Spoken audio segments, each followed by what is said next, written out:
Hello दोस्तों, नमस्कार।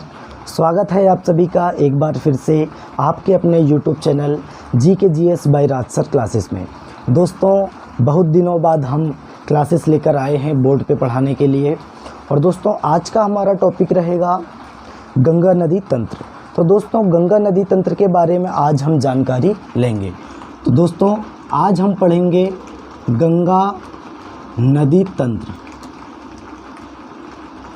दोस्तों, आज का हमारा टॉपिक है गंगा नदी तंत्र।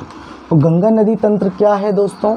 तो गंगा नदी तंत्र गंगा नदी एवं उसकी सहायक नदियों के द्वारा जो बहाव है, जो पानी का बहाव है, और गंगा नदी से जो उसकी सहायक नदी मिलती है, तो पूरा जो जाल फैला हुआ है उसको हम क्या बोलेंगे दोस्तों?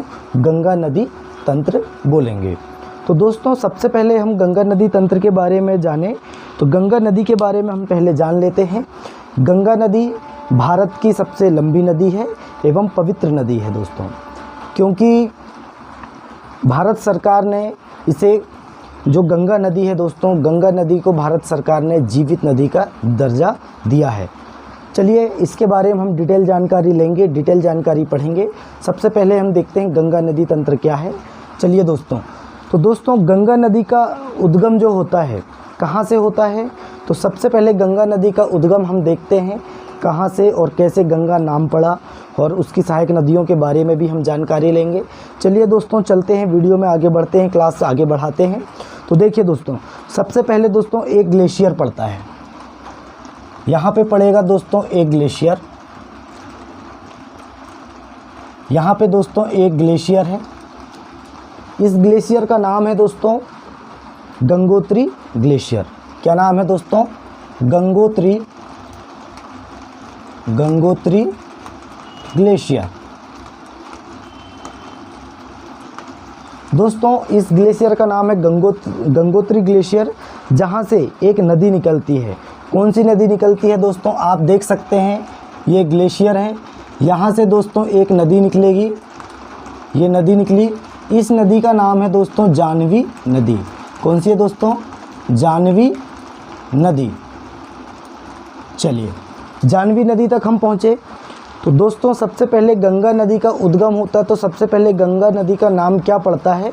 तो दोस्तों जाह्नवी नदी पड़ता है। चलिए आगे बढ़ते हैं, आगे देखते हैं। तो दोस्तों, उसके बाद यह जाह्नवी नदी आती है और एक ग्लेशियर है। कौन सा? गौमुख हिमानी। कौन सा है दोस्तों? गौमुख हिमानी। माफ़ कीजिए, गौमुख हिमानी है दोस्तों। तो इस ग्लेशियर में आके यह मिल जाती है। कौन सी नदी? जाह्नवी नदी आके मिल जाती है। उसके बाद जाह्नवी नदी और यहाँ से एक और जलधारा निकलती है। जाह्नवी नदी और यहाँ से एक और जलधारा निकलती है, तो ये आगे बढ़ती है दोस्तों। इसका नाम पड़ता है भागीरथी नदी। तो भागीरथी नदी का उद्गम स्थल कौन सा है दोस्तों? गौमुख हिमानी है। कौन सा है? गौमुख हिमानी। चलिए, ये आ गई हमारी कौन सी? भागीरथी नदी, है ना। चलिए, अब ये आगे बढ़ रही है दोस्तों, आगे बढ़ रही है। अब एक ग्लेशियर और है। देखिए, हम गंगा नदी तंत्र पढ़ रहे हैं, तो बहुत सारी नदियाँ आएंगी, इसमें बहुत सारी नदियों का पानी इसमें मिलेगा, तब जाके गंगा नदी कहलाएगी, है ना। तो चलिए देखते हैं हम गंगा नदी में। आगे एक ग्लेशियर पड़ेगा यहाँ पे एक ग्लेशियर है, आपको दिख रहा होगा। यहाँ पे एक ग्लेशियर है दोस्तों। तो इस ग्लेशियर का नाम क्या है दोस्तों? चोराबरी ग्लेशियर। कौन सा है दोस्तों? चोराबरी। हम यहाँ पे लिख देते हैं चोराबरी ग्लेशियर। अब दोस्तों, ये चोराबरी ग्लेशियर है, यहाँ से एक नदी निकलेगी। कौन सी नदी निकलेगी? तो हम आपको बताते हैं कौन सी नदी दोस्तों। कौन सी नदी निकलेगी? भिलांगना नदी। तो ये है दोस्तों कौन सी? भिलांगना नदी। भिलांगना नदी। और ये जाके कहाँ मिल जाएगी? तो ये जाके मिल जाएगी दोस्तों भागीरथी नदी पे। और आगे भी भागीरथी नदी ही भागीरथी नदी कहलाएगी। भिलांगना के मिलने के बाद भी भागीरथी ही नाम रहेगा। दोस्तों, जस्ट इसके आगे बढ़ती है भागीरथी नदी, और यहाँ पे दोस्तों भारत का सबसे ऊंचा बांध है, कौन सा बांध है आप देख सकते हैं, ये है दोस्तों टिहरी बांध। कौन सा? टिहरी बांध है जो भारत का सबसे ऊंचा बांध है। ये हो गया हमारा टिहरी बांध। उसके आगे फिर भागीरथी आगे बढ़ती है, आगे जाती है। चलिए आगे बढ़ाते हैं भागीरथी नदी को। तो दोस्तों ये हमारी भागीरथी नदी आ गई है ना। तो इसके बाद हम देखते हैं गंगा नदी नाम कैसे पड़ा। तो इसके बाद और भी अन्य नदी है। एक नदी आती है दोस्तों अलकनंदा नदी। लेकिन अलकनंदा नदी दोस्तों, अलकनंदा नदी होने से पहले वो कौन कौन सी जलधाराओं से मिलकर बनती है, तब जाके अलकनंदा नदी कहलाती है। आइए हम जानते हैं। सबसे पहले दोस्तों हम देखते हैं 2 ग्लेशियर। कौन कौन से? एक है दोस्तों संतोपत और दूसरा है दोस्तों मिलाम। कौन सा है दोस्तों? मिलाम। ये दोस्तों ग्लेशियर हैं। क्या है दोस्तों? ग्लेशियर हैं। यहाँ से एक नदी निकलेगी और यहाँ से भी एक नदी निकलेगी। तो दोस्तों कौन कौन सी नदी निकलती है आइए जानते हैं। तो दोस्तों सबसे पहले संतोपथ ग्लेशियर से विष्णु गंगा नदी निकलती है। कौन सी नदी निकलती है दोस्तों? विष्णु गंगा। ये है दोस्तों विष्णु गंगा नदी निकलती है। और यहाँ से दोस्तों कौन सी नदी निकलेगी? तो यहाँ पे धौली गंगा। कौन सी? धौली गंगा। धौली गंगा।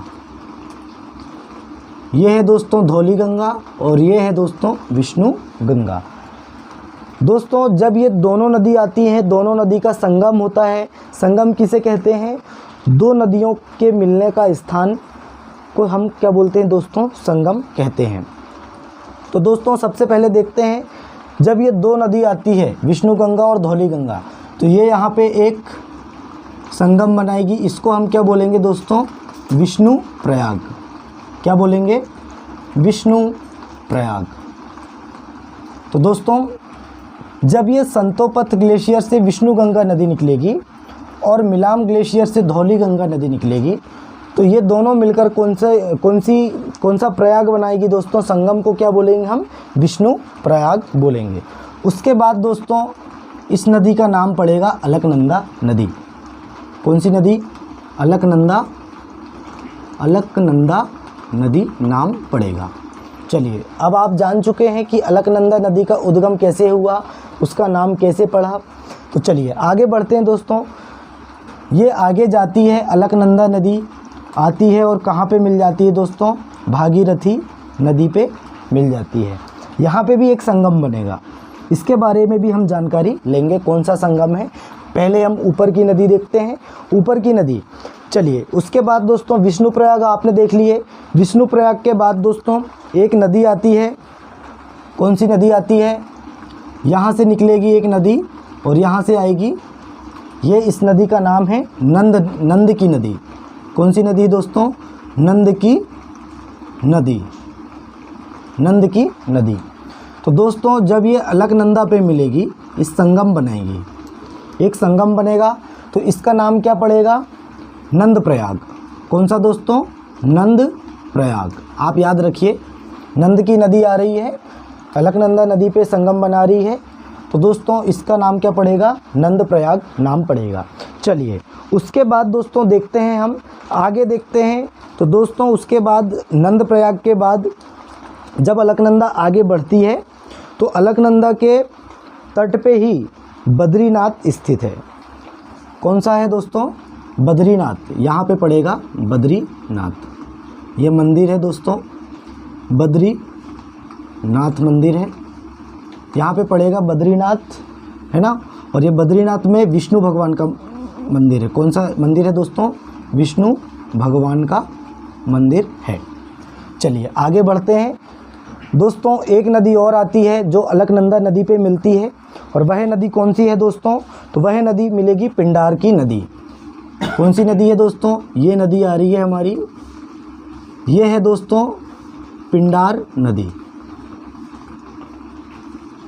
पिंडार नदी जब ये अलकनंदा नदी पे संगम बनाएगी, तो इसका नाम क्या मिलेगा इस संगम का?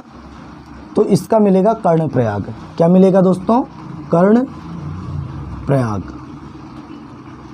जब ये संगम बनाएगी पिंडार नदी अलकनंदा नदी पे, तो इसका नाम क्या मिलेगा दोस्तों? कर्णप्रयाग। आप देख सकते हैं, आप एक बार देख लीजिए, पूरा डायग्राम देख लीजिए कैसे कैसे यह डायग्राम है, कहाँ कहाँ से कौन सी नदी निकली है, हम उसके बारे में आपको बता चुके हैं। आप देख लीजिए यहाँ पे भी ये कौन सी नदी है? भागीरथी नदी है। ये है दोस्तों भागीरथी नदी, इसका भी नाम चेंज हुआ नहीं है, भागीरथी नदी है। चलिए दोस्तों आगे बढ़ते हैं, आगे जानकारी प्राप्त करते हैं। एक नदी और आती है दोस्तों, मंदाकिनी नदी। यहाँ एक ग्लेशियर है, यहाँ से एक नदी आएगी मंदाकिनी नदी। ये कौन सी नदी है दोस्तों? मंदाकिनी नदी। और इस नदी के तट पे एक मंदिर स्थित है, एक धाम स्थित है। तो वो कौन सा धाम है दोस्तों? केदारनाथ। कौन सा है दोस्तों? केदारनाथ। यहाँ पे मिलेगा हमको केदारनाथ। और ये नदी कौन सी है दोस्तों? मंदाकिनी। ये है दोस्तों मंदाकिनी नदी। जब ये जाएगी मंदाकिनी नदी, ये जा रही है और कहाँ पे मिलेगी दोस्तों? अलकनंदा नदी पे, और एक संगम बनाएंगे। कौन सा संगम कहलाएगा दोस्तों? आपको ये नाम याद रखना है, रुद्रप्रयाग। कौन सा संगम है दोस्तों? रुद्रप्रयाग। आप देखिए एक बार और देख लीजिए, गंगोत्री ग्लेशियर यहाँ से निकली है दोस्तों जाह्नवी नदी। तो जाह्नवी नदी जाके मिल जाती है कहाँ पे? गौमुख हिमानी, एक ग्लेशियर है हमारा। यहाँ से निकलती है दोस्तों भागीरथी नदी और जाह्नवी नदी, दोनों का पानी आता है, तो पहले कहलाएगी वो भागीरथी नदी। चलिए भागीरथी नदी आगे बढ़ती है दोस्तों, ऊपर से एक ग्लेशियर पड़ता है, चोराबाड़ी ग्लेशियर है, आप देख सकते हैं। वहाँ से आती है चोराबाड़ी ग्लेशियर से भिलांगना नदी, और भिलांगना नदी दोस्तों यहाँ से निकलेगी और किस में जाके मिल जाएगी? भागीरथी नदी पे। दोनों के संगम पे ही बना है टिहरी बांध। कौन सा बांध है दोस्तों? टिहरी बांध, जो कि भारत का सबसे ऊंचा बांध है, और यहीं पे दोस्तों चिपको आंदोलन हुआ था, है ना। चलिए आगे बढ़ते हैं, फिर आगे बढ़ती है भागीरथी ही नाम कहलाता है इस नदी का। चलिए आगे बढ़ रही है, यहाँ पे आके रुकी, है ना। चलिए अब हम ऊपर से देखते हैं, एक ग्लेशियर पड़ता है दोस्तों संतोपत, और दूसरा है मिलाम ग्लेशियर। तो दोस्तों संतोपत से निकलती है विष्णुगंगा नदी, और मिलाम ग्लेशियर से निकलती है दोस्तों धौलीगंगा नदी। जब ये दोनों नदी संगम बनाती है, तो इस संगम का नाम क्या पड़ता है दोस्तों? विष्णुप्रयाग। क्या नाम पड़ता है? विष्णुप्रयाग नाम पड़ता है। उसके बाद जब अलकनंदा आगे बढ़ती है, देखिए दोनों नदी का संगम हुआ, संगम के बाद विष्णुप्रयाग बना, विष्णुप्रयाग से जब आगे इन दोनों की जलधारा निकलती है, तो इसका नाम क्या पड़ जाता है? अलकनंदा। अलकनंदा नदी हो गई, है ना। उसके बाद दोस्तों अलकनंदा में एक नदी आके मिलती है, वह नदी कौन सी है दोस्तों? तो नंद की नदी है। कौन सी है? नंद नदी। तो दोस्तों नंद की नदी जो है आगे जब मिलेगी अलकनंदा में, तो नंद प्रयाग बनाएगी। कौन सा प्रयाग बनाएगी? नंद प्रयाग बनाएगी। और उसी के तट पे अलकनंदा जब आगे बढ़ेगी, इसके तट पे एक धाम स्थित है बद्रीनाथ, जहाँ पे विष्णु भगवान का मंदिर है। चलिए दोस्तों उसके बाद एक नदी और आती है, जो कि पिंडार की नदी है, पिंडार नदी बोलते हैं इसको। पिंडार नदी जब आती है और संगम बनाती है अलकनंदा पे, तो ये कहलाएगा दोस्तों कर्णप्रयाग। ये आपको पूरा टोटल याद रखना है, क्योंकि एग्ज़ाम में पूछा जाता है दोस्तों कि विष्णुप्रयाग किन दो नदियों का संगम है।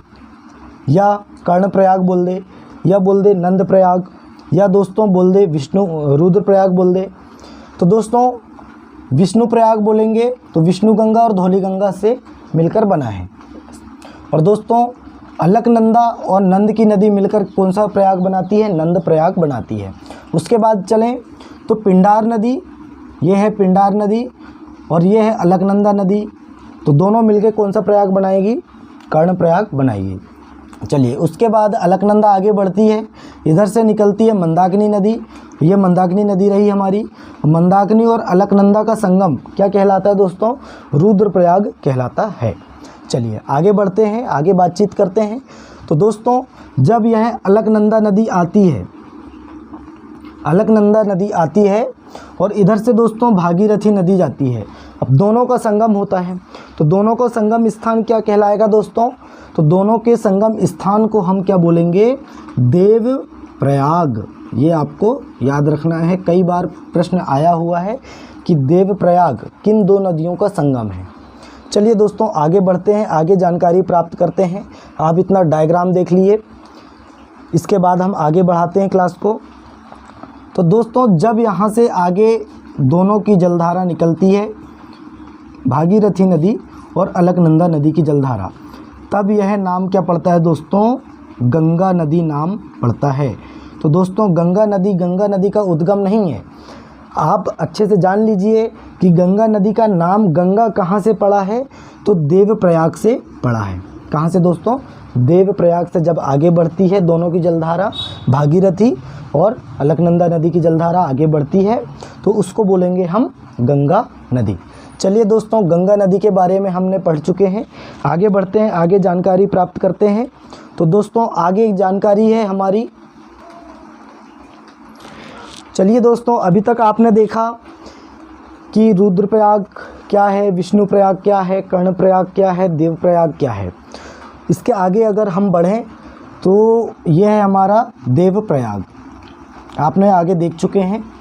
देवप्रयाग से आगे जब नदी आगे बढ़ती है तो इसका नाम क्या कहलाता है दोस्तों? गंगा नदी। और हमेशा ये जब तक बंगाल की खाड़ी में न गिरे तब तक दोस्तों यह गंगा नदी ही कहलाएगी, है ना। चलिए आगे बढ़ते हैं, आगे बातचीत करते हैं। तो दोस्तों जब गंगा नदी आगे बढ़ती है, ये देख लीजिए आप, ये हम गंगा नदी को आगे बढ़ा दे रहे हैं और ये हमारा ऊपर का है।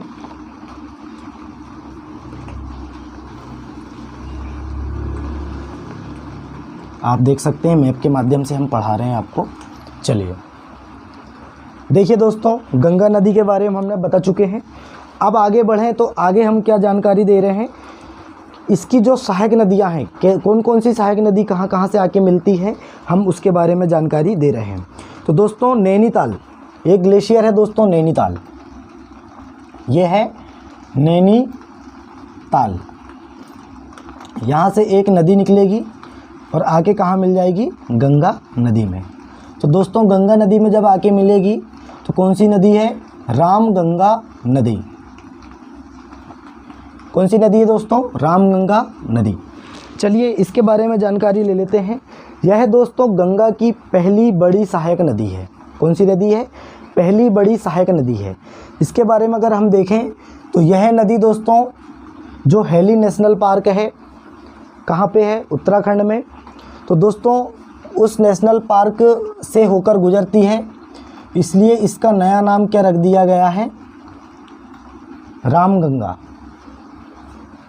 Ramganga national park. तो दोस्तों इस नेशनल पार्क का नाम रामगंगा नेशनल पार्क रख दिया गया है, जो कि इससे पहले क्या नाम था इसका? Jim Corbett national park. क्या नाम था? Jim Corbett national park. चलिए आगे बढ़ते हैं। अभी इसका नाम क्या हो गया है? रामगंगा, क्योंकि यहाँ से रामगंगा नदी निकलती है। चलिए आगे बढ़ते हैं। और ये जाके कहाँ मिल जाती है दोस्तों? हरिद्वार में जाके मिल जाती है। कहाँ पे? हरिद्वार में।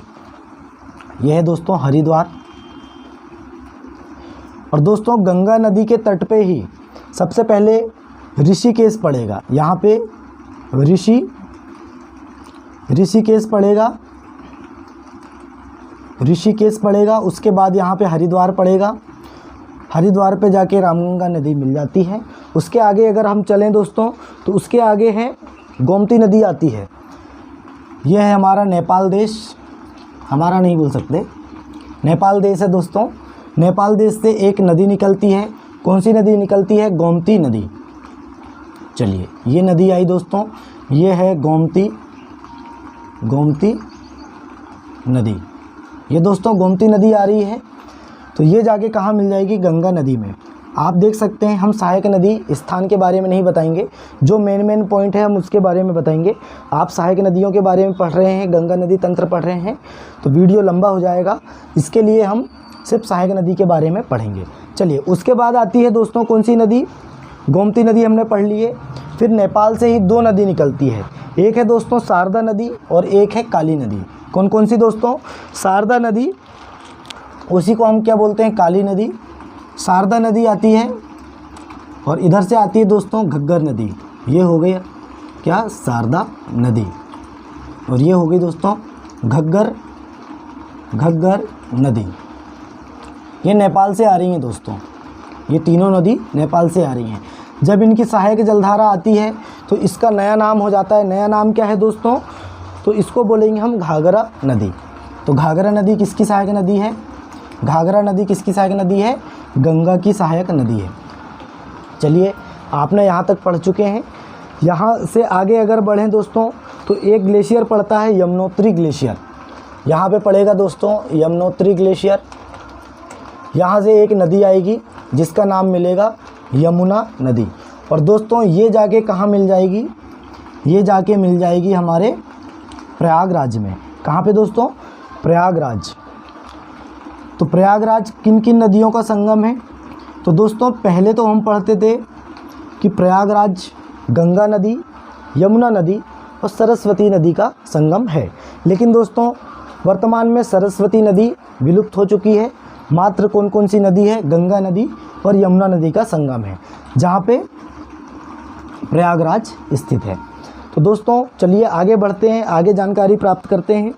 उसके बाद दोस्तों नीचे से एक नदी आती है। यहाँ से एक नदी आएगी, छोटी सी नदी है। इसका नाम क्या मिलेगा? तो दोस्तों इसका नाम मिलेगा कर्मनाशा नदी। दोस्तों कर्मनाशा नदी। दोस्तों ये कर्मनाशा नदी वही नदी है जहाँ पे जब हुमायूं का युद्ध हो रहा था, तो दोस्तों हुमायूं का युद्ध हो रहा था तो इसी नदी पे, कर्मनाशा नदी पे गिरा था। जो कन्नौज बिलग्राम का युद्ध हुआ था तो इसी नदी पे गिर गया था, जहाँ पे हुमायूं की जान किसने बचाई थी? निज़ाम सिक्का ने बचाई थी। चलिए ये हिस्ट्री का टॉपिक है, हिस्ट्री के बारे में हम बाद में चर्चाएँ करेंगे। आगे बढ़ते हैं, आगे जानकारी प्राप्त करते हैं। दोस्तों इसके बाद एक नदी और आती है। यहाँ से एक नदी जाएगी हमारे अमरकंटक की पहाड़ी से, उत्तर की ओर से निकलेगी नदी। इसको बोलेंगे हम सोन नदी। सोन नदी। दोस्तों ये सोन नदी जाके कहाँ मिल जाती है? पटना बिहार में। पटना बिहार में जाके सोन नदी मिल जाती है। चलिए हमने देखे अभी तक रामगंगा नदी, गोमती नदी, घाघरा नदी, कर्मनाशा नदी और सोन नदी। ये सब किसकी सहायक नदी है दोस्तों? और यमुना नदी। यमुना नदी दोस्तों गंगा नदी की सबसे बड़ी सहायक नदी है ना? यमुना नदी है, ये है यमुना नदी। ये गंगा नदी की सबसे बड़ी सहायक नदी है। और ये है कर्मनाशा नदी, ये है सोन नदी। उसके बारे अगर चलें उसके बाद, तो दोस्तों उसके बाद अगर हम चलते हैं तो एक नदी पड़ती है दोस्तों, कौन सी नदी? इसके बाद आएगी छोटी सी नदी है, गंगा की सहायक नदी है, पुनपुन नदी। कौन सी है दोस्तों? पुनपुन नदी। चलिए आप देख चुके हैं पुनपुन नदी छोटी सी नदी है जो कि गंगा की सहायक नदी है। इसके बाद आगे चलें। देखिए दोस्तों सबसे पहले हमने क्या पढ़े? प्रयागराज के बारे में पढ़े, है ना?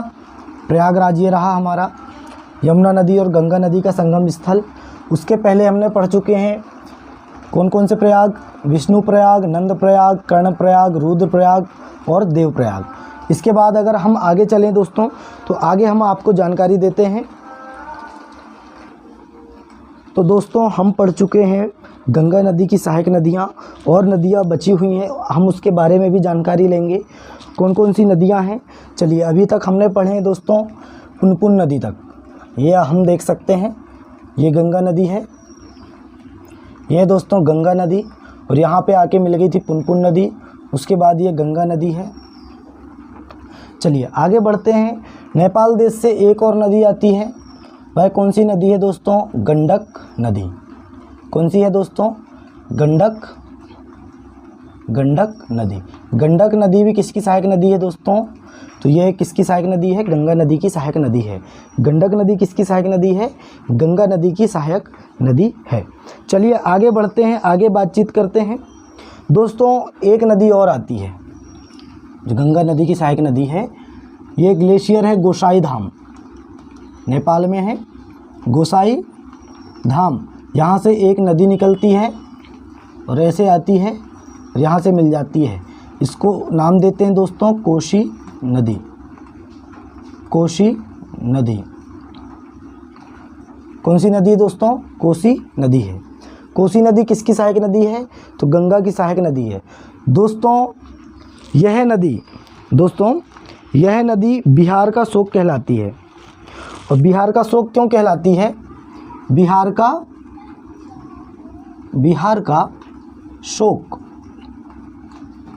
शोक क्यों कहलाती है? क्योंकि यह सबसे ज़्यादा मार्ग परिवर्तन करने वाली नदी है। सबसे ज़्यादा मार्ग परिवर्तन करने वाली नदी कौन सी है दोस्तों? कोसी नदी है। चलिए उसके बाद आता है दोस्तों, उसके बाद हम देखते हैं कोसी नदी हमने देख ली है। उसके बाद एक और नदी आती है। कौन सी नदी है दोस्तों? महानंदा नदी। यहाँ से आएगी नदी, मिलेगी जाके पश्चिम बंगाल में। कौन सी नदी है? महानंदा की नदी, महानंदा नदी। ये भी गंगा की सहायक नदी है। उसके बाद दोस्तों जब ये आगे बढ़ती है, ये हमारा भारत का मैप है, आप देख सकते हैं। माफ़ कीजिए, ये हमारा सिक्किम राज्य है ना। और ये आया, ये देखिए आप, ये हमारा पश्चिम बंगाल है ना। अब ये नदी दोस्तों आगे जाती है, पश्चिम बंगाल में एंटर करती है। तो यहाँ पे जब एंटर करेगी तो इसका नाम क्या पड़ जाता है दोस्तों? गंगा का पद्मा नदी। तो दोस्तों गंगा नदी, गंगा कहाँ कहलाती है? भारत देश में। और बांग्लादेश में जाने के बाद इस नदी का नाम पड़ जाता है पद्मा नदी। तो आप याद रखना है, पद्मा नदी बांग्लादेश में कहलाती है और गंगा नदी गंगा भारत में कहलाती है। उसके बाद दोस्तों यहाँ पे गंगा की एक वितरिका है। वितरिका किसको बोलते हैं?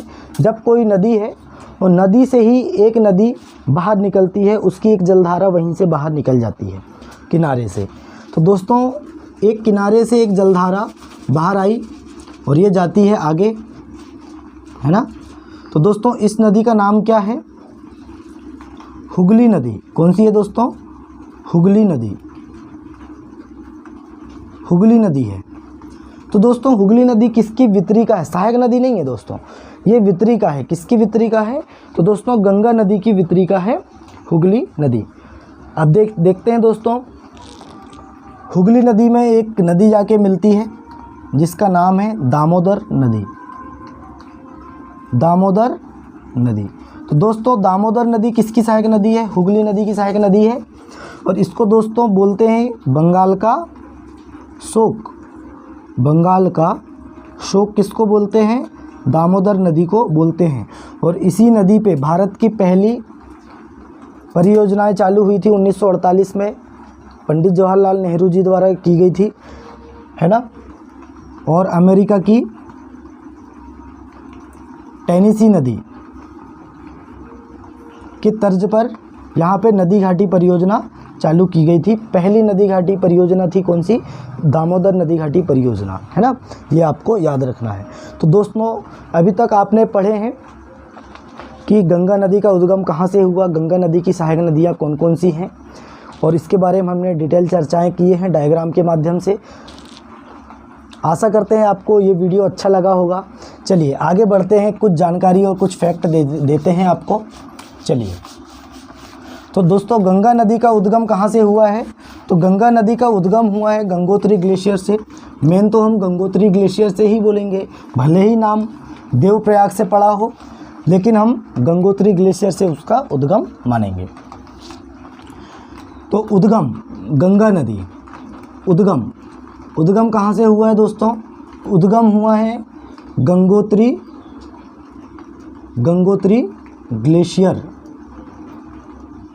ग्लेशियर से। दोस्तों लंबाई कितनी है? लंबाई है दोस्तों, गंगा नदी की लंबाई है 25-25, आपको याद रखना है 25-25 किलोमीटर। उसके बाद दोस्तों मुहाना बनाती है, संगम बनाती है, संगम या मुहाना, तो दोस्तों क्वेश्चन के ऊपर डिपेंड करता है कि मुहाना दे रहा है या संगम दे रहा है। हालांकि हम संगम भी बोल सकते हैं और मुहाना भी बोल सकते हैं, क्योंकि मुहाना बंगाल की खाड़ी में बनाती है और संगम बोला जाए तो ब्रह्मपुत्र नदी और गंगा नदी मिलकर एक जलधारा का निर्माण करती है ना। वहीं पे सुंदरबन का डेल्टा स्थित है। तो दोस्तों जब ये जाती है तो मुहाना भी बोल सकते हैं, संगम भी बोल सकते हैं, है ना। चलिए आगे बढ़ते हैं। मुहाना बंगाल की खाड़ी, बंगाल की खाड़ी कहाँ बनाएगी? बंगाल की खाड़ी, है ना। और इसको बंगाल में किस नाम से जाना जाता है? पश्चिम बंगाल, माफ़ कीजिए, बांग्लादेश में। तो बांग्लादेश में इसको जानते हैं दोस्तों पद्मा के नाम से, पद्मा के नाम से बांग्लादेश में इसको जानते हैं। चलिए आगे बढ़ते हैं, आगे बातचीत करते हैं दोस्तों। ये हमारी गंगा नदी के बारे में हमने पढ़ चुके हैं। 25-25 किलोमीटर इसकी लंबाई है। तो दोस्तों आगे अगर बातचीत करें तो गंगा नदी को पवित्र नदी का दर्जा दिया गया है और जीवित नदी का दर्जा दिया गया है। और जीवित नदी का दोस्तों दर्जा कब दिया गया है हम आपको बताते हैं। देखिए जीवित नदी का दर्जा क्या है? अगर कोई व्यक्ति इसको प्रदूषित करता है, गंगा नदी को प्रदूषित करता है, तो उसको जीवित नदी का दर्जा दिया गया है, तो उसको उसी प्रकार से दंड मिलेगा, है ना। जिस प्रकार कोई मनुष्य है जीवित व्यक्ति को नुकसान पहुंचाता है, उसी प्रकार गंगा नदी को अगर जो नुकसान प्रदूषित करेगा तो उसको भी दोस्तों उसी प्रकार दंड मिलेगा। देखिए गंगा नदी को उत्तराखंड उच्च न्यायालय ने दोस्तों 20 मार्च 2017 को उत्तराखंड उच्च न्यायालय, है ना, 20 मार्च 2017 को जीवित नदी का दर्जा दिया है। इसके साथ ही दोस्तों भारत सरकार बोले तो सर्वोच्च न्यायालय, भारत का सुप्रीम कोर्ट, इसने भी दोस्तों 4 नवंबर सन 2008 को राष्ट्रीय नदी का दर्जा दिया और जीवित नदी का दर्जा दिया। कब? 4 नवंबर 2008 को जीवित नदी एवं राष्ट्रीय नदी का दर्जा दिया है। तो दोस्तों हमने गंगा नदी तंत्र के बारे में पढ़ चुके हैं। बताइए आपको वीडियो कैसा लगा।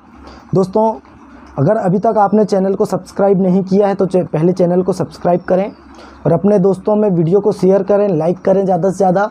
चलिए दोस्तों मिलते हैं नेक्स्ट वीडियो में। जय हिंद, जय भारत।